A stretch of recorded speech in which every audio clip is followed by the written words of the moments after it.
All right, so if I can grab everyone's attention again, well, let's talk about topography a little bit. So before we actually talk about topography in Revit, let's just make sure we all understand basically how a basic topography map works. Okay, has everyone looked at a topography map before at some time and kind of understands how that might work?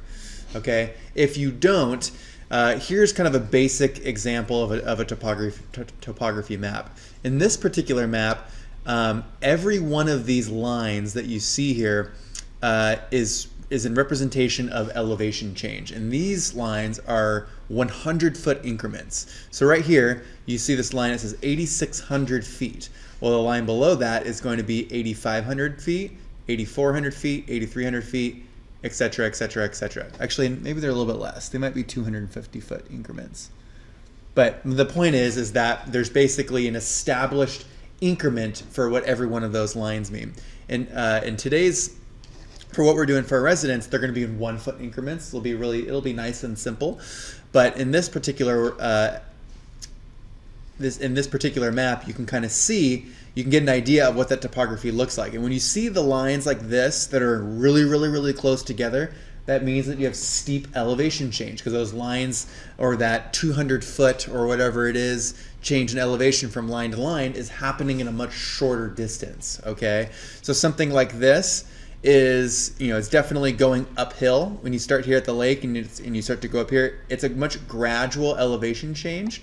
And when you get up to something like this, it's a much steeper elevation change. So that's kind of just a nutshell in terms of how to successfully read a topography map. Okay, so now let's transition over to what we're doing for this class.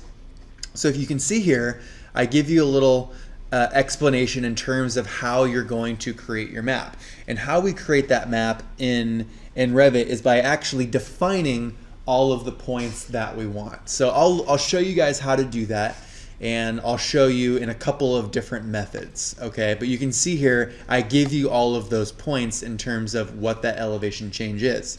So right here, this is going to be -5 feet, and we go up by 1-foot increments all the way up to where we get from 10 feet. So in total, we have 15 feet of elevation change from one side of our site to the top. Okay, and the important part of everything that we talk about today is how to be able to also easily adjust it. Because I promise you, the first time you do it, you won't get it exactly correct. So there's a couple key things to keep in mind when we start to create our elevation. And what our end goal is let's say that you do everything here as close as you can to what is shown here on the screen.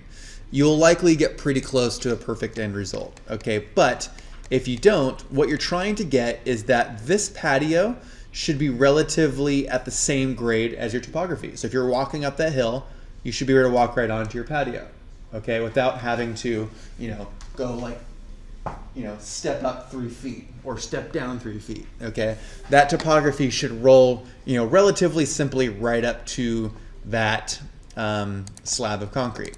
Okay, and at the same time, you also want to be doing the same thing up here at this top. Okay, we're going to be creating a little area for parking. We'll be creating somewhat of a kind of a little bit of a driveway, and you want the topography to be somewhat in line with this walkway, so that if you're walking on the topography, you would walk right onto this slab.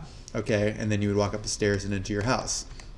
Okay, so just a couple things to keep in mind. All right, and obviously the topography will continue to slope up. If you need to edit the profile of your glass to compensate for that, that's fine too. You wouldn't want dirt to be going up on the side of your storefront. So I probably won't be super critical on that for the midterm, but when you're done creating your topography, you'll notice a couple things that probably don't look entirely correct. So the goal is to be able to edit it accordingly and to be able to move around your points and to adjust the elevations accordingly so that it lines up with some of our key features that we have in our house. Okay, so now let's actually do that.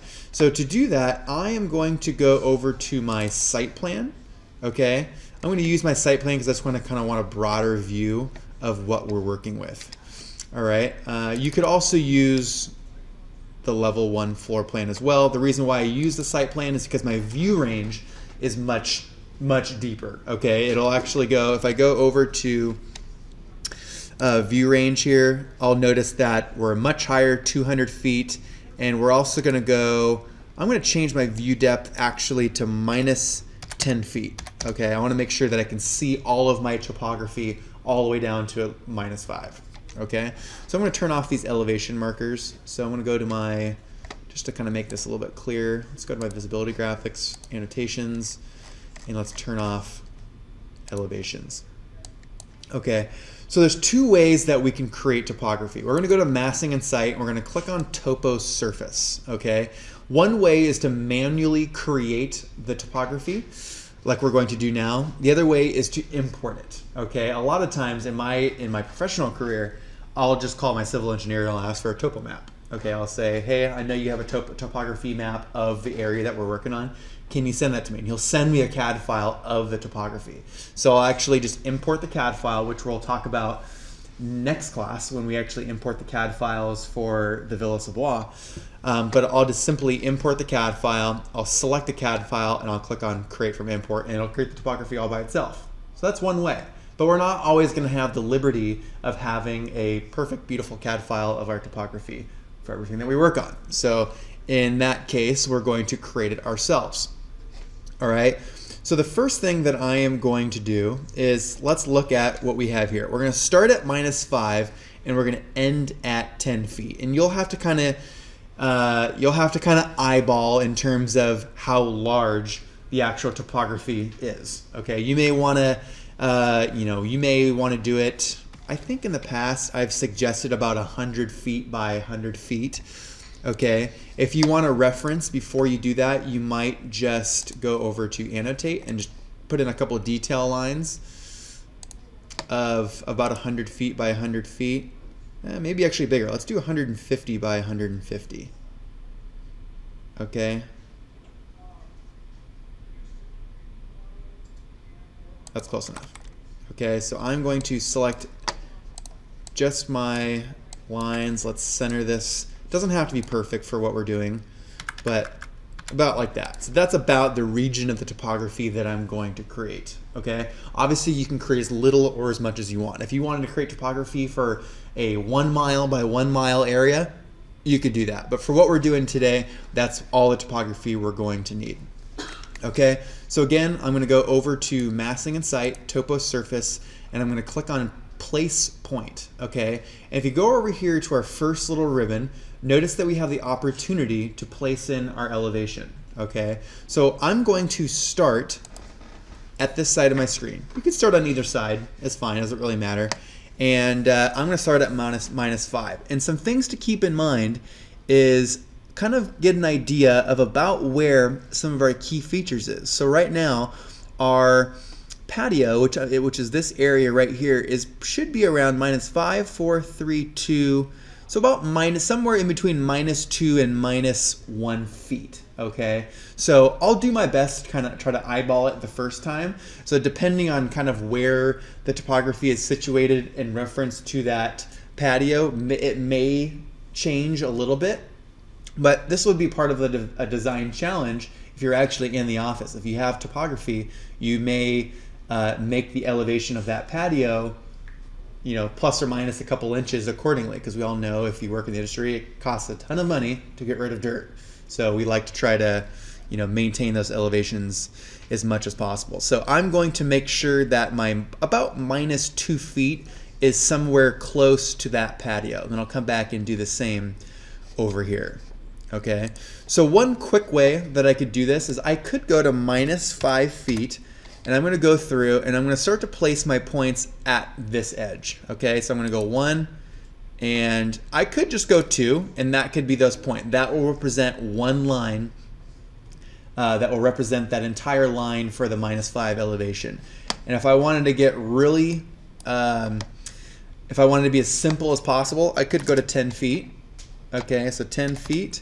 And I could go over here and I could click on this line. Okay, notice that it creates the lines for you. All right, but the only difference is that by going from just -5 to just right over to 10, is that all of the lines are very simple. Okay, and I don't have a lot of flexibility in terms of determining where the in-between elevations are. if I go over here and I look at the elevation on this sheet, you can see there's actually some variance. There's some fairly steady elevation change right here, but then there's a steeper elevation change right here. Okay, so I want the ability to be able to determine where these lines are. So you can place as many points or as little points as you want. And the more points you place, the more flexibility you're going to have in terms of adjusting those elevation lines in the future. Okay, so I'm going to backtrack a little bit. And because I want a little variation in my elevation here, I am going to go back to -5. And I'm just going to kind of place a couple points. I don't need it to be perfect, all right? So I'm going to do that. That's -5. And then I can go to -4 feet. All right, and I'm going to start here at my edge, -4. I'm just going to kind of give this a little subtle elevation change, all right? So all of those points that I just created are going to be at a -4 elevation, all right? And they're going to keep gradually going up as I continue to change that height. So -3. So I'm going to go ahead and place another one, or place a couple. All right, so that's -3. Now I'm at -2. Okay, and I'm going to start here at the edge, but this time I'm going to place the -2 elevation points right at the edge of my patio. Okay, I'm not sure this is actually at -2, but when we're all done and we click on finish, we'll know whether or not we need to adjust that a little bit. All right, so I'm going to go ahead and continue -2.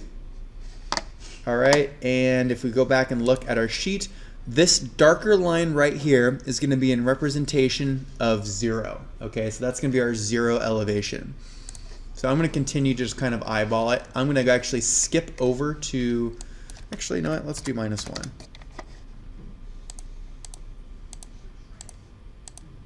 All right, that's -1. I'm going to do 0. So my point is, or one of my points is, you don't need to try to mimic all of these contours exactly. It won't matter for this exercise. That's how this person did theirs, but for yours, you can do them as you wish. So I'm going to say -1, similar to as our tutorial is about in the middle of the building. Okay, and then at 3 feet, so maybe about 3/4 of the way from this edge of the building, at about 3 feet will be this line right here. So I'm going to go over to 3 feet. I'm going to go ahead and jump up a couple feet, and I'm going to go up to the middle of our, or about 3/4 of the way through our building, and I'm going to place those points. Notice that it automatically creates all of the lines in between. And the reason why we don't see the lines over here is because they're actually below our cut plane, which is fine. I can see them, I can see the dots, I just don't see the actual topography. We can adjust all of that in a little bit. So that's going to be 3 feet. All right, let's go back to our tutorial. And we're going to go ahead and jump up to 7 feet, and that 7 feet is going to be the edge of our patio that we want to align with right here. All right, so I'm going to change our elevation to 7 feet, enter, and I'm going to place our points.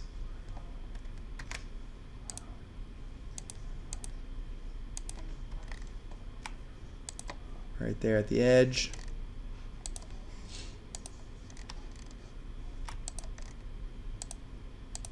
Okay, and then we can kind of see that. See how we have a gradual elevation change here, and then it gets a lot steeper right here.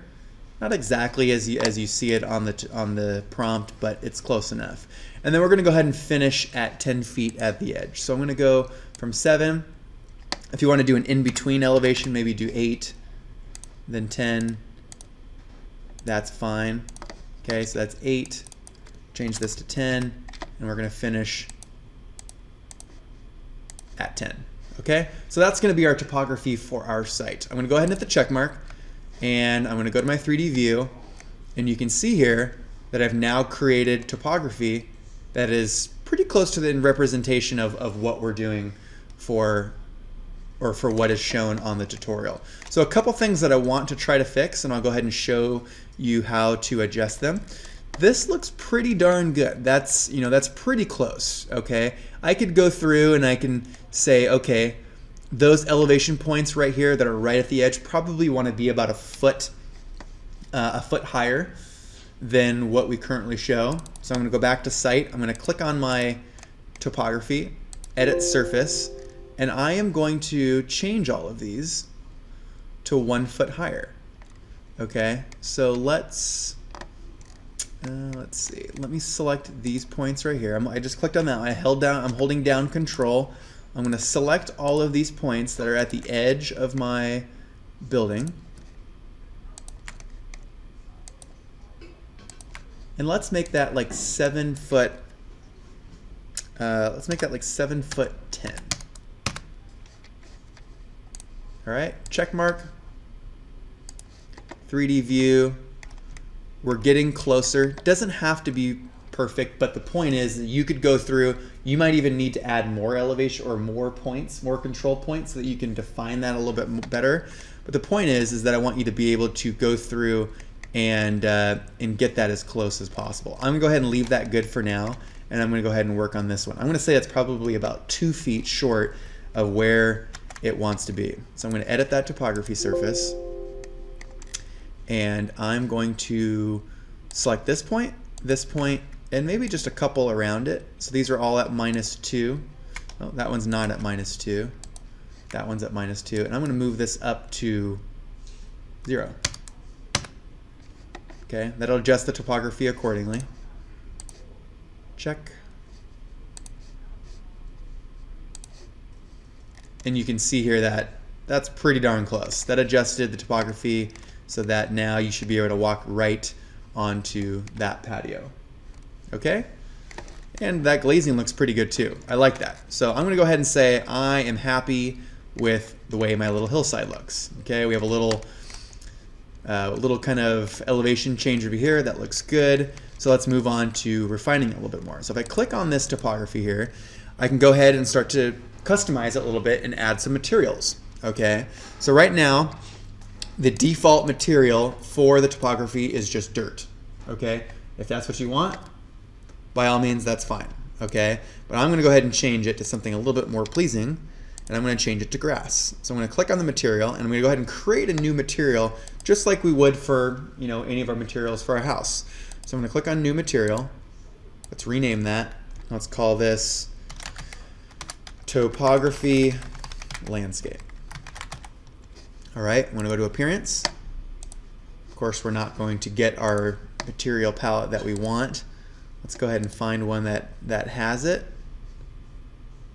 I don't think that's it either. This is actually one. Oh, it is. Okay, good. So I'm going to go ahead and cancel out of that. Go back to Topography Landscape. And let's look at our thumbnails. And I'm going to scroll down to, I think it's Site under S. Yeah, Site Work. Okay, and there's a bunch of, it gives you like 12 different types of grass, which I can't imagine why we'd want to be so picky in terms of our grass, but I'm going to go ahead and pick the one that I like. I'm going to go ahead and use this one right here, Site Work Plain Grass. Okay, that looks good. I'm going to open it. If when you render it and you want a little texture to it, you actually want some pop to your grass, some depth to it, you could add a bump. All right, did we talk about what a bump was earlier in the class? So what a bump is, and there's typically a bump for all of for a majority of the materials in the Revit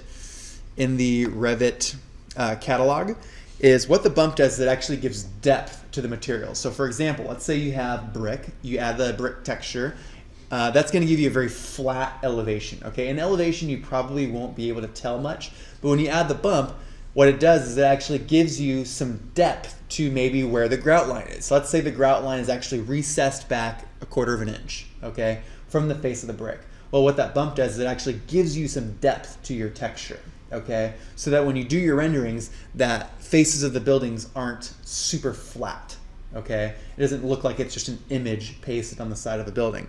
So by adding a bump, I'm going to go ahead and check bump. I'm going to go back and I'm going to find the site texture right here. I'm going to select that bump and I'm going to hit OK, and that will give some actual depth and some texture to that topography. And I'm going to go ahead and hit OK. Excuse me. And we now have the grass to our landscape. Okay, right now the scale, it's probably about right.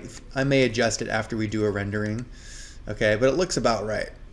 Okay, so there's our topography. Any questions about what we just did?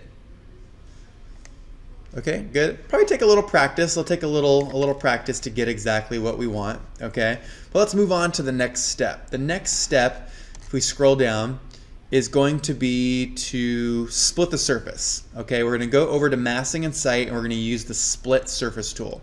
And what we're going to do is we're going to allow ourselves to be able to change the material at another part of our surface. So if I go back to site, I'm going to go over to I'm going to click on my site, okay, and I'm going to go to, actually no, let's see. You do not need to click on the site. Sorry, you're going to click on split surface. All right, so split surface, click on the texture, okay, and now I'm going to draw the region where we're going to change the material. So the reason why we would use this material is if you have this big old topography that we've created, but we don't really want grass everywhere. I want to change part of the material to, let's say, gravel for our driveway. All right, so if we go over here, it gives you, a general rough dimension, 32 by 34 by 22 by 29. I'm going to kind of eyeball it. I'm going to change it a little bit different, but I'm going to start by selecting the edge of my patio. All right, I'm going to extend this out. Maybe draw that like that.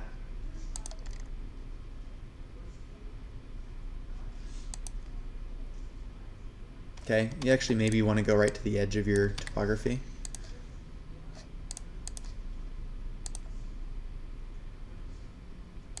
Okay, something about like that.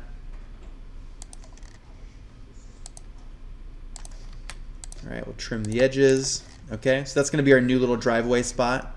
Go ahead and hit the check mark.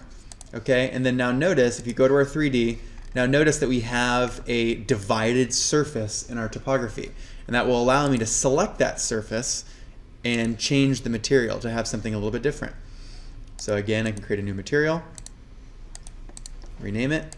I'm going to say gravel driveway, and I'm going to add a texture. Again, I'm going to go to site work down to the very bottom, and I'm going to say right here, site work, planting gravel. That one could work.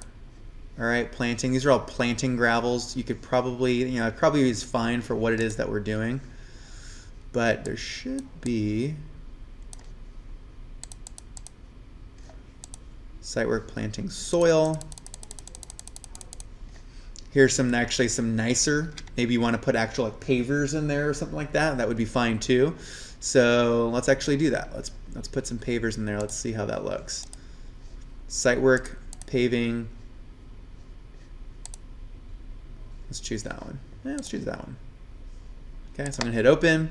That looks good. I'm not gonna add a bump this time. You guys can if you want to. And there we go. We have some nice pavers for our driveway. Okay. From there, you might add something like a car. If you want to add a little bit of entourage to your renderings, you can do that. We're gonna go to architecture, component, place component, edit type, load. And I think we're going to go over to Entourage, and they give you a couple of really lame cars. They give you, it's what's kind of funny, and it's been like this for I think every year of Revit.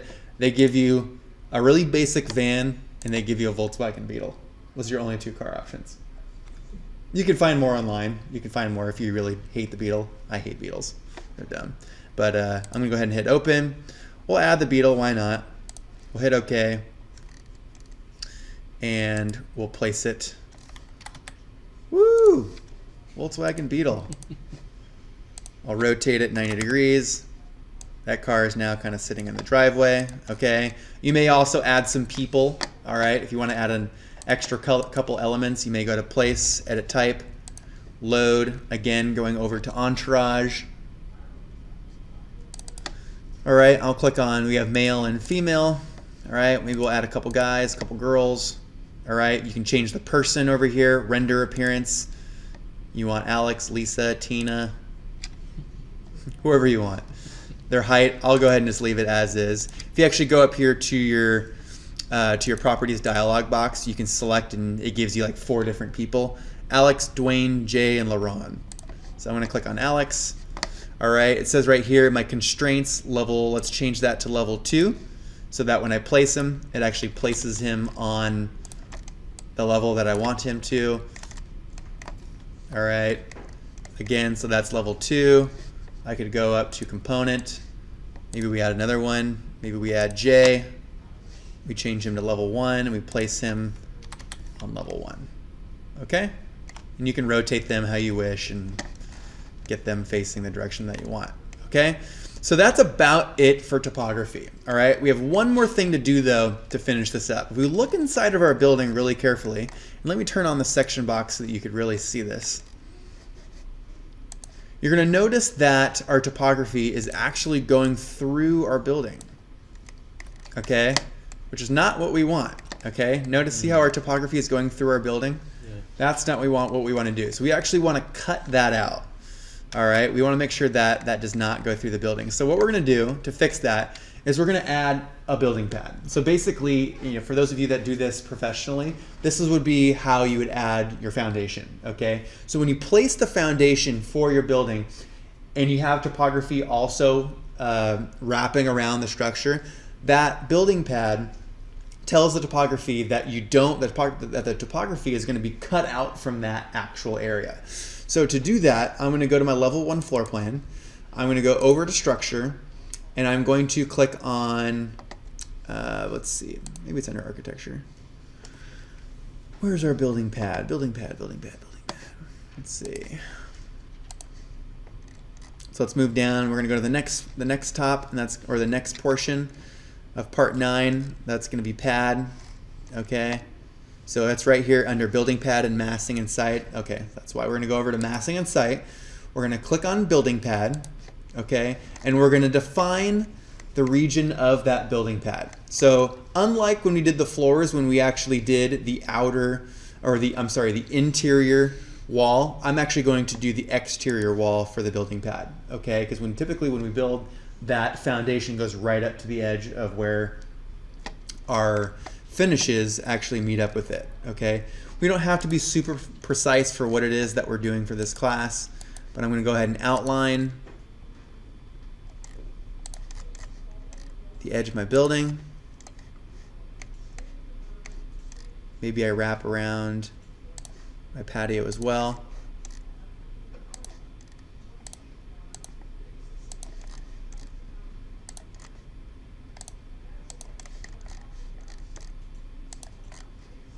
All right, so there we have it, pad 1. If you look at what pad 1 is, right now it's just 1 foot of basically concrete. If I want to add the material to that, I could say, let's make this precast concrete. Okay.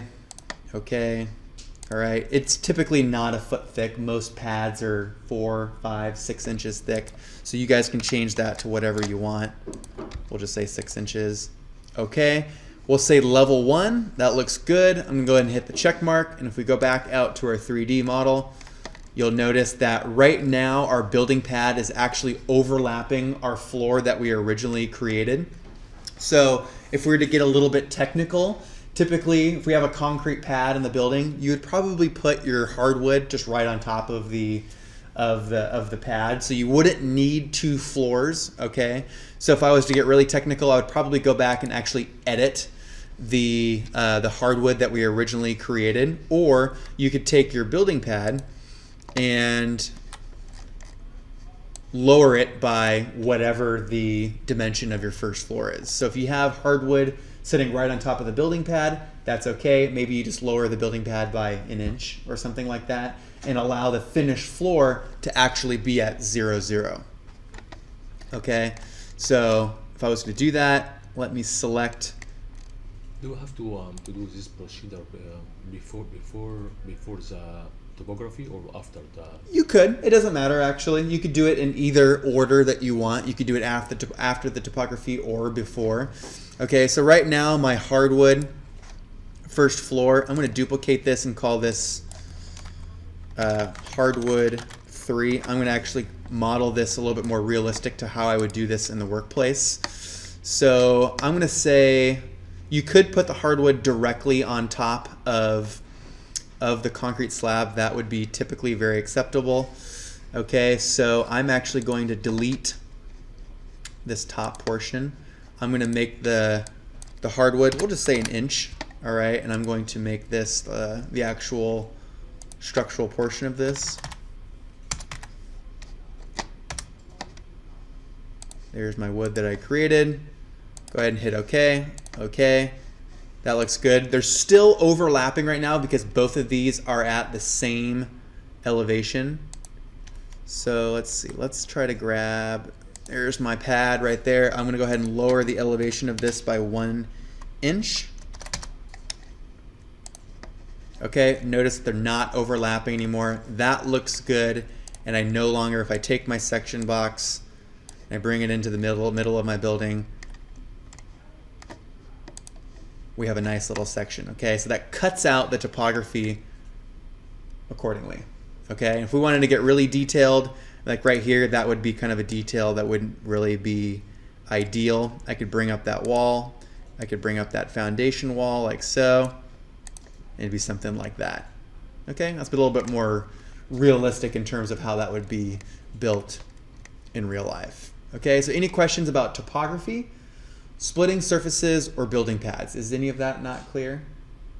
Look pretty simple. So when you're creating that building pad, you're going to create it just like you would create a new floor assembly. Okay, but instead of doing the interior or matching the interior edge of all of my walls, I'm actually doing the exterior edge. Okay. Questions? Good. Okay. So why don't you guys continue to work on the residence? Okay, we have about another 40 minutes or so until we'll go to lunch. All right, and then we'll go to lunch and we'll come back and I'll spend about 20-30 minutes with everyone here kind of looking at where we are for our final midterm submission. All right, that'll be it. Keep working.